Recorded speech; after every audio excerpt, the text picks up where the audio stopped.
Olá, você que está acompanhando a programação da TV Câmara de Cubatão, entra no ar a partir de agora mais uma edição do programa Espaço Cultural. Hoje nós vamos falar de uma coisa que eu gosto muito, música de qualidade, orquestra, coral, enfim, todo tipo de cultura relacionada à música, que eu tenho certeza que é a admiração de muitos de vocês. Nós estamos aqui na Escola Técnica de Música e Dança Ivanildo Rebouças da Silva. Para quem não conhece, vai ficar conhecendo agora, eu tenho certeza absoluta que todo mundo conhece, no Conservatório Musical de Cubatão. Estou ao lado de uma moça na qual eu tenho uma admiração e um carinho muito grande, a maestrina Nailce Machado, que gentilmente aceitou o nosso convite para participar deste programa e mostrar um pouco mais para vocês do trabalho dela. Nailce, um abraço a você, prazer em vê-la, obrigado por ter aceito o nosso convite. Eu que agradeço. Foi aqui praticamente no Conservatório Musical onde começou os seus passos relacionados à música de qualidade. Sim, com certeza. Há 35 anos atrás, quando eu fui trazida aqui, matriculada aqui pela minha mãe, fiz um teste para integrar o grupo aqui de alunos da Escola Técnica. Mas o prédio não era aqui? Era o prédio da Rio de Janeiro, onde hoje é o Colégio Ari. Agora, como é que surgiu, desde pequenininha, a vontade de trabalhar com a música, se dedicar à música? Sim, normalmente as meninas na infância pedem bonecas de presente. Eu, desde os 2, 3 anos, que pedia piano de presente. Então, eu tive vários pianinhos, dos menores até o atual, que é um piano mesmo. Mas meus brinquedos de infância sempre foram instrumentos musicais. Desde pequenininha? Desde pequenininha. Aí eu fui para a pré-escola, eu estudei no Ceará. E uma das professoras visualizou ali que eu tinha uma certa facilidade para música, ela fazia bandinha rítmica com os alunos. E ela chamou a minha mãe e falou com a minha mãe: a senhora devia matricular sua filha no conservatório da cidade, que é aqui pertinho, na época era no Ari, e eu estudava no Ceará. A senhora devia matricular, sua filha tem muita facilidade para música, e aí foi isso que aconteceu. Já tinha aquele dom de ouvido, como dizem os músicos? Isso, facilidade rítmica, facilidade para cantar. Agora, Nailce, me explica uma coisa. Nós não entendemos, não entendo nada de música e nem de instrumento, apesar de admirar. É lenda, é mito, é utopia que o piano realmente é um instrumento mais difícil, mais demorado para se aprender, ou depende de cada um? Eu acho que depende de cada um, eu acho que depende da facilidade e da empatia pessoal. Não é um dos mais fáceis, mas eu acredito que não seja também o mais difícil. Por que a dificuldade? Assim, entre aspas, para mim uma dificuldade do piano, uma diferença do piano para outro instrumento. A princípio, é mais acordes? Como é que é? A princípio se diz que o piano, se diz não, é verdade que o piano é como se fosse uma mini orquestra. Ele possui todas as notas que a gente teria nos instrumentos todos de orquestra. Ele abrange graves, médios, agudos, e tanto que muitas transcrições orquestrais são reduzidas para piano. O piano consegue reproduzir músicas de orquestra desde que adaptado para ele. Então aí já começa... É um instrumento harmônico, você toca igualmente com as duas mãos. Não tem uma mão que faça uma coisa e a outra mão faça outra. Você tem que fazer a mesma coisa com as duas mãos, e isso também dificulta. A afinação dele, se tirar ele de um lugar... Sim, a afinação, como ele tem as cordas esticadas, essas cordas, se sofrerem qualquer alteração devido a transporte, devido até à umidade, ao calor, tudo isso, assim como as cordas do violino também, do violão, o metal, se o instrumento é de metal também sofre uma alteração. É difícil um instrumento que não sofra uma alteração com relação a transporte, a tempo, a clima. Desde pequenininha, ligada na música de classe, música de boas qualidades de música. Há alguém que você tenha se inspirado, que você sempre admirou, que admira até hoje, nacionalmente falando, mundialmente? João Carlos Martins, por exemplo. Sim, João Carlos. Vou até contar para você uma coisa curiosa. Sim, quando eu estudava no conservatório, quando ele já era aqui, onde hoje é uma EMEI, aqui a 2 quadras, o João Carlos Martins, nessa época, tinha uma empresa em Cubatão e ele não tinha local para estudar aqui. Ele ainda não tinha sofrido os acidentes que sofreu e estava na fase ainda áurea da carreira como instrumentista. Hoje ele segue como maestro.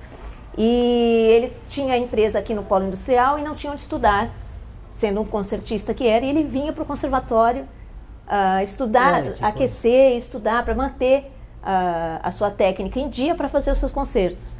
E eu, pequena nessa época, criança, mas já sabia da sua grandiosidade como concertista, a importância que ele tinha, a fama. E as crianças da época todas, ele ia estudar numa sala, a gente pegava uma porção de copos de vidro na cozinha com a dona Antônia, ia para a sala do lado, colocava o copo na parede e ficava escutando ele estudar. O som saía melhor? O som saía melhor. É mesmo? É uma técnica? É uma técnica, como se fosse um alto-falante. Ele amplifica o som que vem da sala do lado. Nesta sala aqui funciona uma aula de música, né? Sim. Vários instrumentos, acredito eu.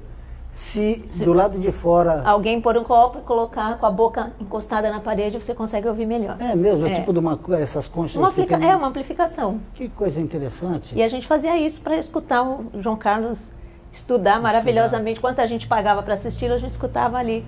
São coisas interessantes, muito curiosidades que às vezes as pessoas... Não sabem, muita gente exatamente. como Cubatão não sabe. E era um motivo até de orgulho. Sim, né? sim. Quanto tempo você ficou estudando? No conservatório dos 8 aos 19, depois aos 19 me formei e lecionei até os 29, mais 10 anos. Mais 10 como anos. Estudo 10 anos e como estudo 11 anos e 10 anos lecionando. E chegou a E até hoje continuo ensaiando os Anzalá aqui, então na verdade nunca me desliguei da escola. Que aliás, recentemente vocês foram para Nova York. Fomos para Nova York. E quanto tempo vocês estavam lá? Nós ficamos lá, o coro ficou lá uma semana, eu ainda fiquei mais alguns dias, mas o coro ficou uma semana.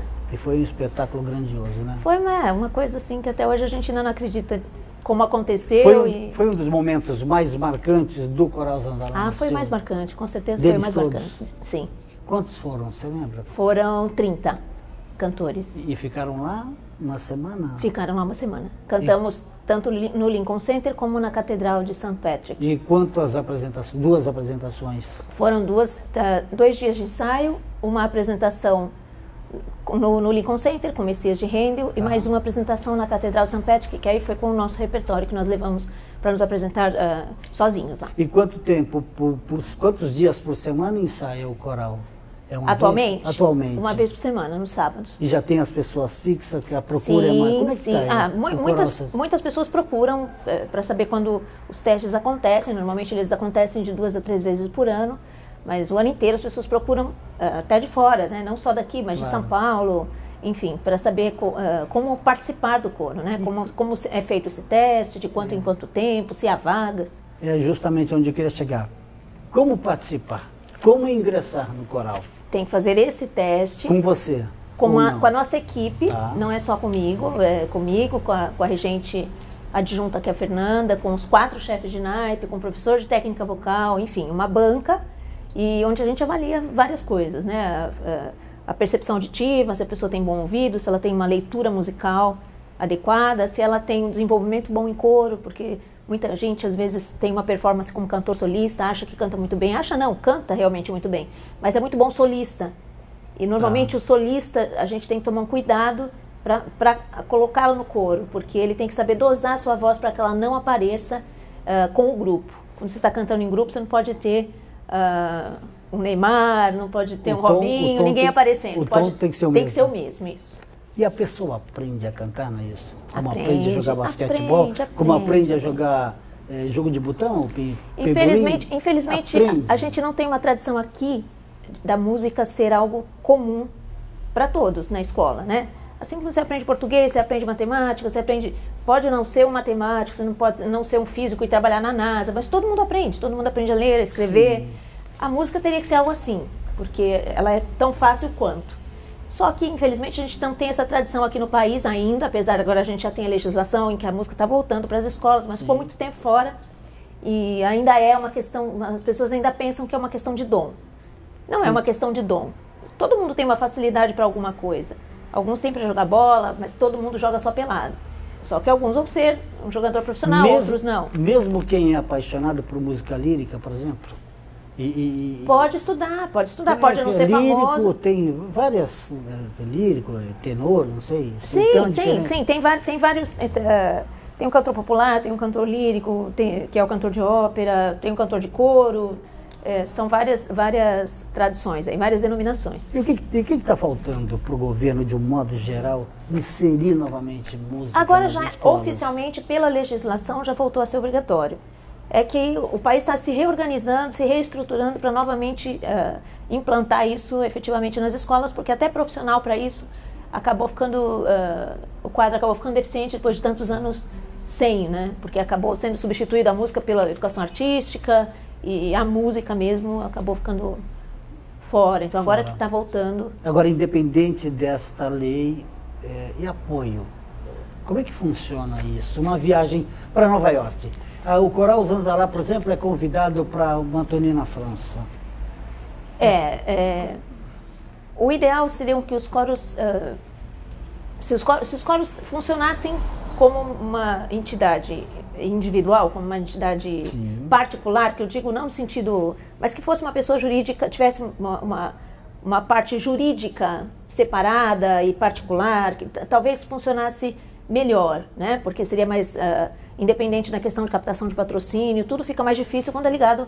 Difícil por um lado, fácil por outro. O poder público facilita algumas coisas, em outras coisas ele é muito amarrado por conta da legislação, que não permite que seja feito com tanta facilidade até para resguardar o bem público, para resguardar o patrimônio público.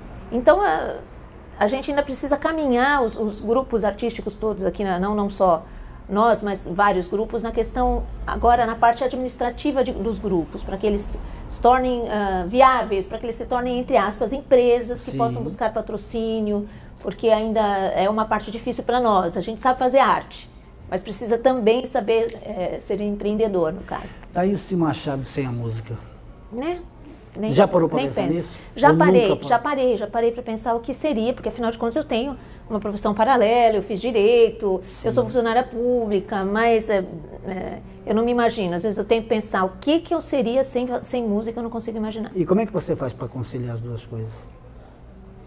O tempo que eu não estou trabalhando oficialmente, no meu horário comercial, com a parte de direito, ou às vezes até enquanto eu estou trabalhando com isso, estou fazendo a parte com música também. Eu nunca paro com relação a isso. É difícil poder... Porque para mim não é um trabalho a música, né? Por mais que seja trabalhoso, muitas vezes organizar as coisas, tem que estudar, mas eu não encaro como um peso, não é um trabalho, não me cansa. Então eu tenho, pelo contrário, às vezes eu tenho que me policiar para eu parar um pouquinho, porque senão eu quero estar o tempo todo envolvida com isso. Eu ouvi essas mesmas palavras suas no meu modo de ver, talvez, o ícone da televisão brasileira em termos de apresentação de programa de auditório, que é o Silvio Santos, né?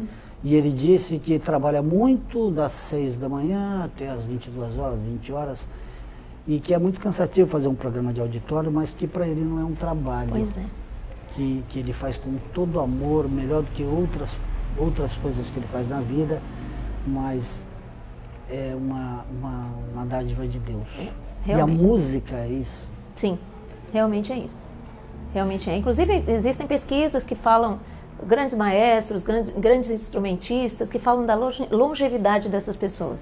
Por que essas pessoas vivem tanto? Então, eu acredito que seja por ter tanto prazer em fazer aquilo que faz, por não estar atrelado ao estresse, não estar atrelado a coisas ruins. Ruins não, nem sempre. Tem gente que trabalha com o que gosta e não é música. Claro. Mas eu acho que você trabalhar com o que você gosta é uma dádiva, seja o que for. Mas, por exemplo, jornalistas, cinegrafistas, advogados, diretores de TV, empresários, professores, todos eles, no fundo, tem um pouquinho de música dentro da mente, sim, né? sim. Porque na hora de relaxar é uma música, está no carro é uma música, vai dormir às vezes muita... Sim. Isso faz parte da vida de cada um, mas... Faz. Como é que você está vendo isso? E hoje em dia, inclusive, além da musicoterapia, que já temos uma tradição de profissionais que trabalham com isso, apesar de ainda ser relativamente novo no Brasil, hoje a gente tem a cantoterapia, que é uma outra parte da música, que uma coisa é você usar a música como terapia vindo de fora para dentro. Você ouvir a música e ela te relaxar. Outra coisa é você usar a música de dentro para fora. Você tem um instrumento que é a sua voz, que é a sua garganta, e você se expressar através dele. É como, por exemplo, quem faz terapia, que vai num psicólogo, vai numa terapeuta para falar de si, falar dos seus problemas. O cantar também tem um benefício muito grande, maior do que só ouvir. A pessoa se desestressa, digamos exatamente, assim? Mesmo cantando ou mesmo ouvindo naquele momento? Sim. São coisas interessantes que você só acompanhe aqui no Espaço Cultural. Nós vamos a um intervalo, daqui a pouquinho nós retornaremos para continuar conversando com a maestrina Anaílse Machado. Depois do intervalo, até já!